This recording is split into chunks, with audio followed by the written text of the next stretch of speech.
Hello and welcome back to Game Brigade. I am Bryan, and today we're going to be diving deep into Dark Quarter. Now, this was sent to me for a preview for a Kickstarter they'll be launching this coming week. Now, this is a collaboration between Ryder Games and Lucky Duck, and I would say it's very akin to games we've already talked about, especially Destinies.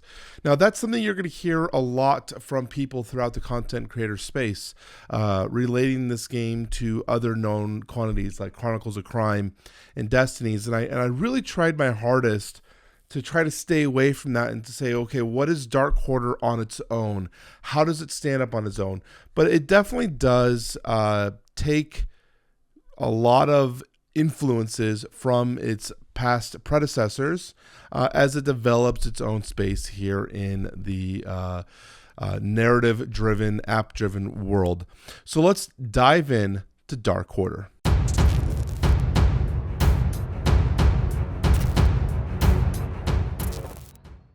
So as I mentioned, Dark Quarter is an app-driven game, so it's going to require a mobile device of some sort, either a tablet or a phone, to access it. I personally prefer playing these on a tablet over a phone, just so you give it a little bit larger of a playing surface space, and then you'll have your board area in between. It is important to note you only need one device for the amount of people that are playing. So if you have 4 players or 2 players or 1 player, you only need one device. You will all be sharing that device as you pass it around. So what is Dark Quarter? Well, you are set in 1980s as a person in an investigative bureau that's kind of a spiritual sci-fi, I don't say sci-fi, but kind of an odds and ends type bureau who looks into the occult. And as one of those members, you are tasked on a case that you need to work on and start solving. So very similar, and that's where people are going to say Chronicles of Crime, because at this point you are actively working on some sort of criminal case. But at that point, I feel like the similarities really diverge. There's not as much with the Chronicles of Crime. I would leave it at that. But with Destinies, it definitely will dive in deeper. And so within this game, you are going to be playing your character as you investigate this crime, moving along different points of interest here on the map. The map will have, at the beginning, very minimal information, and as you interact with different characters or NPCs, they will divulge different types of information or clues that you can investigate further.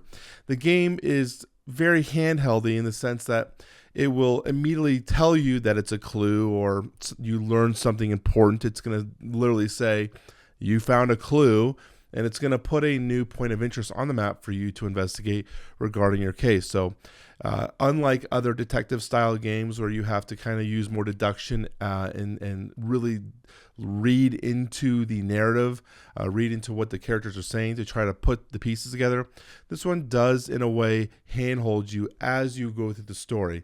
So in that sense, it definitely felt like it was definitely more of a narrative driven piece, like more of a storytelling piece rather than a detective deduction story game. Throughout the scenarios, throughout the interactions with characters, you are going to be required to meet some sort of skill check. Either if you're having a conversation with someone, you might have to do charisma. Maybe that conversation with that person turns into a brawl or a fist fight. You might have to check your physical prowess. To do so, you have these 2 basic dice. These dice are very similar to the ones that were in Destiny. In fact, they are identical. And on them, they have a automatic success or a number between 1 and 4. You roll those together. Now, you also have effort dice. These miniature dice here have, again, 6-sided, but they also have a 0 marker indicated by a fruit-de-lis, or the success. That's the automatic success. And then the star is the miss. So that's a 0. So you will roll your effort dice in conjunction with the main dice, but the effort dice are exhausted and they only recharge 1 per round. So when it comes back to you, you will add 1 more back to your dice. So there is a push your luck type aspect. Do I choose to roll all my dice? Is this skill check important? Do I need to get a set amount of successes? Or do I just try my luck and see if I can get it with just 2 dice?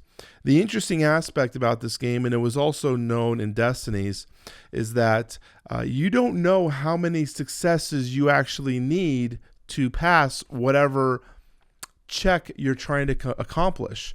So you might think you're in a situation where you need to get a lot of successes. Our brain automatically thinks, I need a lot of successes.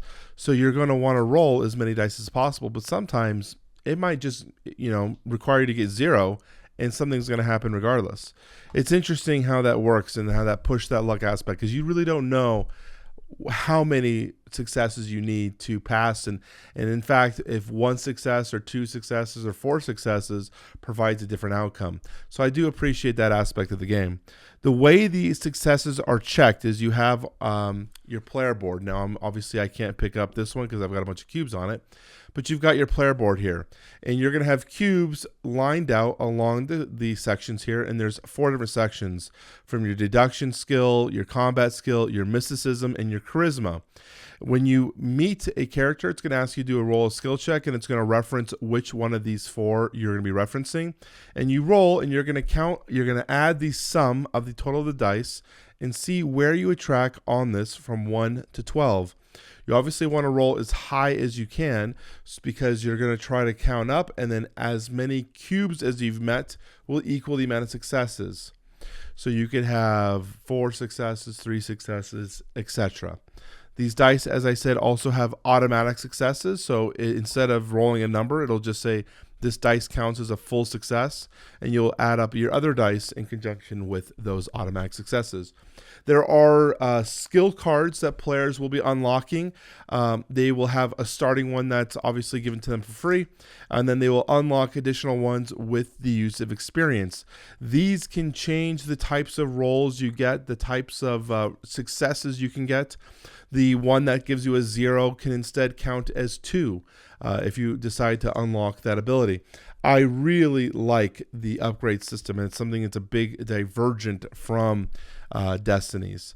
So I think with that, we should probably talk into my recommendations and talk more into this game, because I think that's the core meat of what you would be looking for in the Dark Quarter. The Dark Quarter is a lot of fun. I really enjoyed our first playthrough. I must stress that, again, this is a prototype that we have, and we were only supplied with the first scenario. So it's hard for me to give a full recommendation based on the game, because I don't know how the game is going to progress beyond the first scenario. So one of the things that really drove me nuts in the first Destiny game, and I mentioned this in my review of that, is that your character, you feel a disconnect between your character because you don't have that connection of growing and experiencing their story. And in fact, in the original Destiny, my biggest complaint was that your story could end mid-game if another player completed the scenario before you. This one, Dark Quarter, really decides to emphasize more on the personal growth of your character. Not only do we have these upgrade paths, we also have a personal story that will be evolving in that you're interacting with within the game.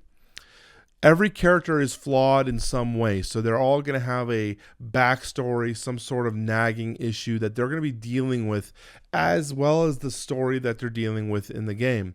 What's great about that is the contents of the game that are in here, at least from what I've noticed so far, are some sort of time-based. So there is an incentive to make sure you're doing things at a relatively quick pace, because things can change. People can leave, scenarios can change. And so it makes it so you want to make sure you are actively pursuing your case, but then you're also going to be having your personal dilemma that you could be dealing with. And I don't want to go into spoilers and talk about what I dealt with and the situations I arise. I want you guys to experience that for yourself. I think that's part of the joy of a game like this, that it's so narratively driven. But I did notice those kind of changes, and I really enjoyed the growth. Now, obviously, the deck that we got that levels up our characters is very small. I don't know how big this deck's going to be, or how expansive it's going to be, or how divergent it's going to be. There are divergent paths currently in this, which means you are required to have certain skills already learned before you can go up a certain tree. I don't know how divergent that's going to be in terms of how many trees are there going to be. Am I going to really be able to customize my character by the end of the story? I would love to know. To get these level up, you spend experience tokens. You can do that in game. So when it turns to your round, you can buy a skill if you wish, or at the end of the total game, at the end of the scenario, you can spend experience points to push your skill checkpoints up. And that gives you a good reference point on the top, shows you how many tiers. So you have 3 experience to move one of these, 2 experience to move one of these, or 1 experience to move one of these. Gives you a good little breakdown in terms of how these are going to be leveling up. So there's going to be decision markers in terms of how do I want to customize my character. One of the things I didn't like though with that, and maybe this will change my thought with playing more scenarios, is how the experience is gained. And I can see where they get their influences in terms of why they make this decision. The experience tokens that you earn throughout the game are communal, which means if my character does something and I do a couple of things, activities that were very beneficial, or I have a skill upgrade that rewards experience, other players can utilize the experience that my character has gained to enhance or upgrade their character. I like that in a sense, in a way that if a character is being left behind, if they're not able to earn experience, they're still able to grow their character to keep up with the rest of the other players. But I do like the idea with how other games have done it, where your character's experience is your character's and you are directly influencing your growth, and you can make decisions on the spending of your resources as you choose because it's yours. Because it is communal, there has to be some sort of agreement with among all the players of who gets to spend what, and is it worth it to spend that, or are you using too much? It could be an issue, and also there's the balancing issue. So again, I don't know how much this affects the experience without playing more scenarios and seeing more diving into it, but my upfront initial impression of that wasn't the best. The other aspect I want to talk about are the locations. Just like in Destinies, you have these cards that you're going to be placing out to reveal a zoomed in aspect of a spot. Basically, where are we on the map? What I loved about Destinies is that you were playing a game, and as you played out these tiles, you were building a map. And as you went, you can see an entire scape, a cityscape, a landscape, evolving in front of you. I loved that aspect. It was so cool. I wish there was a little bit more connectivity between these spots. For example, I've got two locations. These are the very first scenarios that you see in the game, so I hope these aren't very spoilery for you. And they are located in the Congo Square. So these are located next to each other, but there's not much connectivity to each other to say that they are together. Like you can't look at it like a Google Earth map and say, yes, these are the same. There are different perspectives. There are different angles that they're being shot from. So it, for me, a little bit removed the immersion aspect that I liked from Destinies, but I do like that it still gives you a sense that you're in an area. So don't get me wrong, I like the cards. I just wish there was a little bit more connectivity to me, for me at least. But maybe that's because I enjoyed how Destiny did it so much, so I might have some biases with that. Let's talk about the narrative real quick because it's important, because obviously this is a narrative-based game. Dark Quarter is rated M. There's a big M here on the box. I think everyone's talking about it. It's shocking for a lot to be like, oh my gosh, an M-rated game. And I would say it's M-rated mostly for language, definitely graphic scenes of violence, descriptions of violence, and descriptions of the occult. So if those are things that are not things you'd want in your household, make sure you take note, because this is definitely showcasing that. We actually loved reading out our stories from our phones, and we're trying to act like the NPC or our character and reading the dialogue. There is a lot of cursing, and so as you're reading it out, as the other players are listening to you, and you're just swearing like a sailor, it can be fun, but just know that there are a lot of cursing. The actual story that we're into, again, only first scenario, was intriguing. I liked seeing everyone's personal stories as they were developing. I was curious where they would take everyone. Again, we don't know. But I did like that within those stories, there are situations that arise where you have to make a critical decision. It's going to tell you your decision matters, and you only have 45 seconds to make this decision. So you're going to read the choices, and then you need to make a selection as quick as you can. And then that will, in essence, carry forward throughout the rest of the game, changing the story, evolving the story. I don't know, obviously, how well that evolves it or what changes in the subsequent replays, what that would look like. So if you decide to make a different decision, how much does that affect the end of the game? I would love to know. The overall story, though, has been very enjoyable. I'm intrigued with direction of the game, and I can't wait to see more of what's going on. So overall, do I recommend Dark Quarter? Would I say this is something that I'd be interested in? Of course. I had a great time. The playing time of 1 to 2 hours, we actually went up to 3, and they actually give you a rating at the end of it, and we got a poor rating, which gave everyone a good laugh, made us wonder, what the heck did we do wrong? I had a great time. I'm really looking forward to seeing what evolves in the Kickstarter campaign, especially with the campaign, because there's only 4 scenarios. What kind of stretch goals are we going to get? Are we getting any additional characters? There's obviously some obvious things they're going to make, like dual layer player boards. That's going to be a thing. But I want to know how much more is there going to be, and I'm super excited for this campaign. In fact, I think this might be one of my picks of the month in terms of the campaign I'm most excited for. So, Dark Quarter, are you guys looking for it? I would like to know in the comment section down below. Again, my name is Bryan with Game Brigade. I hope you guys enjoyed this first impressions deep dive into Dark Quarter. Let me know what you think in the comment section down below. Otherwise, I'm going to talk to you guys very soon. Peace out.